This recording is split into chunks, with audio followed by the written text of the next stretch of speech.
আমরা এখানে তোমাদের তৃতীয় শ্রেণীর কোন শ্রেণীর তৃতীয় শ্রেণীর তোমাদের ইংরেজি বিষয়ের যে প্রশ্নের মানবন্টন আছে সেটা দিয়েছি, ঠিক আছে? সবাই লিখে নাও, বাসায় গিয়ে তোমরা ঠিক এইভাবে প্র্যাকটিস করবা।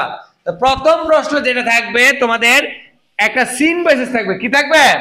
একটা সিন বেসিস থাকবে। এই সিন বেসিস থেকে তোমাদের 1 থেকে 4 পর্যন্ত প্রশ্ন হবে। কত থেকে? 1 থেকে 4 পর্যন্ত প্রশ্ন হবে। তোমাদের প্রথমে যে প্রশ্নটা থাকবে সেটা হচ্ছে মাল্টিপল চয়েস কোশ্চেন অথবা ফিল ইন দ্য ব্ল্যাঙ্ক। শূন্যস্থানও থাকতে পারে, টিক চিহ্নও থাকতে পারে। তোমাদের এখানে হলো 5 নাম্বার, যে কোনো একটা আইটেম থাকবে। পরে ট্রু অথবা ফলস, যদি ট্রু হয় লিখবা টি, যদি ফলস হয় লিখবা কি এফ। সত্য হলে লিখবা কি টি, আর ফলস হলে মিথ্যা হলে লিখবা এফ। লিখলি শেষ, কারেক্ট উত্তর দেওয়ার প্রয়োজন নাই।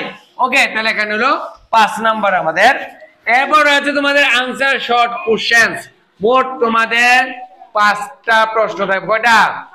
একটা প্রশ্নে 3 নাম্বার করে, এবং এই প্রশ্নের উত্তরগুলো পাইবা তোমাদের যে প্রশ্নের সিন বেসিসটা দেওয়া থাকবে, ঠিক না?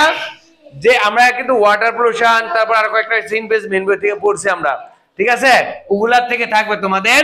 তো এখন এই আনসার শর্ট কোশ্চেন, এখানে মোট প্রশ্ন হলো 5টা, 5টার উত্তর দিতে হবে। একটা প্রশ্ন 3 নাম্বার করে, এই মোট 15 নাম্বার। এরপর রয়েছে রাইট আ শর্ট কম্পোজিশন, যেটা তোমাদের প্রথম যে সিন পেজটা থাকবে, এই সিন পেজটার আলোকে লিখতে হবে মিনিমাম 5 সেন্টেন্স। কত সেন্টেন্স? 5 সেন্টেন্স লিখতে হবে। Write a short composition 10 number. Okay, এবার 5 নাম্বার কিন্তু এই 4 পর্যন্ত সিন পেজতে লিখতে পারবে। কত পর্যন্ত? 4 পর্যন্ত। কত পর্যন্ত? 4 পর্যন্ত। Write the numbers in words in 10। Write the numbers in words in 10।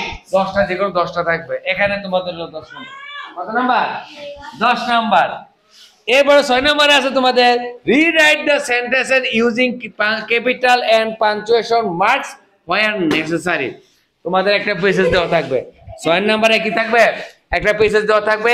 এই পেসেজের কোন ওয়ার্ডগুলো ক্যাপিটাল লেটার দেওয়ার প্রয়োজন, কোন লেটারের সেন্টেন্সের মাঝে কমা, ইন্টারোগেটিভ সাইন, ওকে, এবং ফুল স্টপ আমরা ইউজ করব, যেটাকে বলে পাঞ্চুয়েশন মার্কস। ওই পাঞ্চুয়েশন মার্কসগুলো আমরা ব্যবহার করব। এটাতে আছে তোমাদের 10 নাম্বার। কত নাম্বার?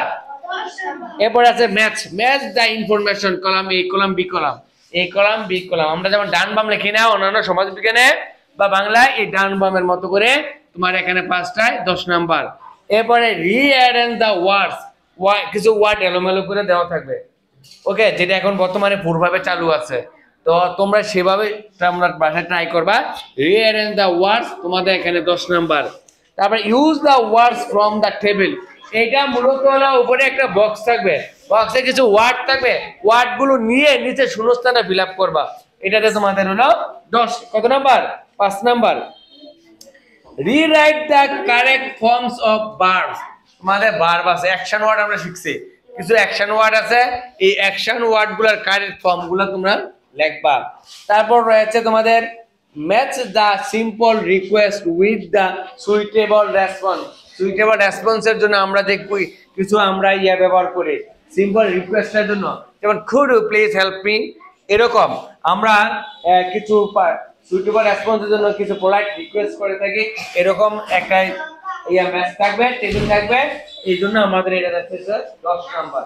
ওকে, তো আজকে আমাদের সমস্ত বিষয়ের কি হয়ে গেল, প্রশ্নের মানবন্টন দেওয়া শেষ হয়ে গেল। আশা করি তোমরা ঠিক এভাবে আগামী যে কয়েকদিন পরীক্ষা আছে বাসায় বসে প্রিপারেশন নিবা। সবার পরীক্ষা ভালো হোক। আল্লাহ হাফেজ।